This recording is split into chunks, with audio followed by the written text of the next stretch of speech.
Welcome back to Poland Daily History, and I'm here in the studio with my guest Stefan Tompson, and we're talking about President Putin's attempts to rewrite history and to blame Poland, rather extraordinarily, for the outbreak of the Second World War.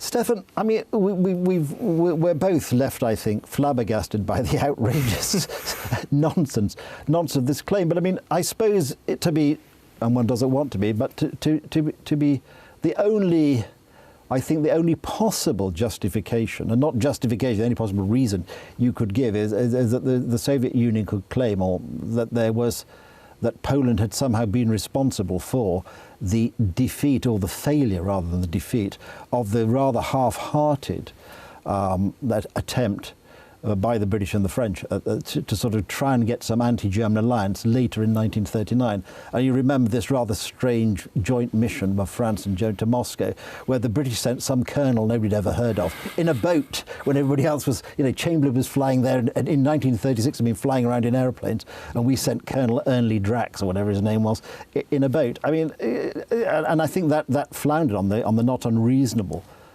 belief by Poland that if you allowed Soviet troops through Poland to back up the Czechs, to be sort of a buffer against Germany, they were unlikely to leave. I think, which obviously, as history has shown, was actually a very sensible approach. But I don't think even you could really use that as any form of serious justification that Poland somehow contributed to the outbreak of the Second World War. I mean, would you agree with that analysis? Yeah, absolutely. And nor would I would even argue that, in fact, saying that the Western powers are responsible because of the Munich Agreement and because of appeasement, I don't necessarily think that they are also to blame. At the end of the day, the people responsible for the Second World War and the outbreak of the Second World War are the Germans, and their aggressive expansionist policies that led to the annexation of Czechoslovakia, the invasion of Czechoslovakia, later on the invasion of Poland, and Soviet Russia that invaded on the 17th of September as part of a secret pact. And in fact, interestingly, Hitler apparently on the 26th of August 1939, that's when the invasion was planned on Poland. And he didn't invade on the 26th of August, apparently partially because he got cold feet because of the non-aggression, because of the military alliance between Poland, France, and Great Britain. Knowing that, he apparently got slightly concerned and worried. And it was the Molotov-Ribbentrop Pact, which in fact, effectively guaranteed victory in Poland. Because, of course, he wouldn't then he wouldn't be fighting on two fronts. Yeah, emboldened him.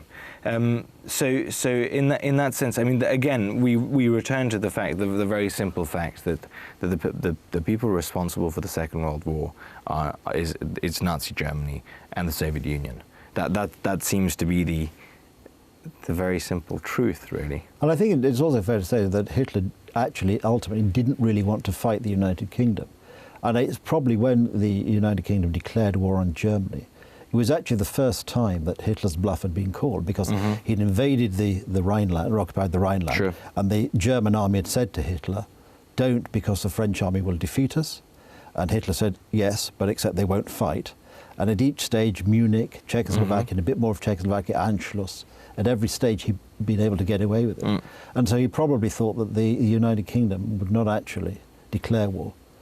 And indeed, it's a tragedy because, of course, given the strength of the French army even at that stage. At that stage. If they had actually moved, and there was this sort of very half-hearted attempt to sort of occupy part of the Saarland and then look round and go home again. That's right. From the French army. That's right. But the German army were very worried about the French army invading from the west. And so, what if? It's certainly the case that the war would have been very different if the French had even put half the effort in. And in fact, we were expecting. Interestingly, in 1934, whilst this was happening and Hitler's aggressive policies were becoming very obvious, the Poles under Piłsudski made an offer to the French to sort of invade Germany from both sides and sort of disarm this ticking bomb. That the French refused, and this led the Poles to signing a treaty foregoing violence for 10 years with Nazi Germany, and that treaty foregoing violence for 10 years was obviously broken a mere 5 years later by Nazi Germany. But it's an interesting thing, and in fact there is, I think, a whole fascinating subject about the fatigue that was caused by World War I on French society and also British society. Well, I think it's a very important point, and then certainly you look at it in the British, those in the cabinet making the decisions. Yeah. Many of them had fought in the First World War. Many of them had lost a family in the First World War. Anthony Eden, who during the course of the war became Foreign Secretary, he lost 2 brothers in the First World War. He lost his son in the Second World War. And funnily enough, he's one of the few who actually met Hitler. They found that he and Hitler, during the First World War, had been fighting on the same section of the front, albeit on opposite sides. But you can understand, I think, I mean, you go in every little village in England, you see these memorials to the dead of the First World War, that nobody in their right mind would think it was too much effort to try to avoid a Second World War, because it was very fresh in everybody's memories. Yeah. So I can understand. It doesn't excuse, but you can understand why there were these efforts, thinking at each stage you could stop Hitler. And the same in France. Exactly. And in fact, I think on both British and French societies, I think that the First World War has probably left a much deeper mark than World War II. Yes, I think so. Yeah. I think anyway, that's a good point on which to end this section, Stefan. Thank you.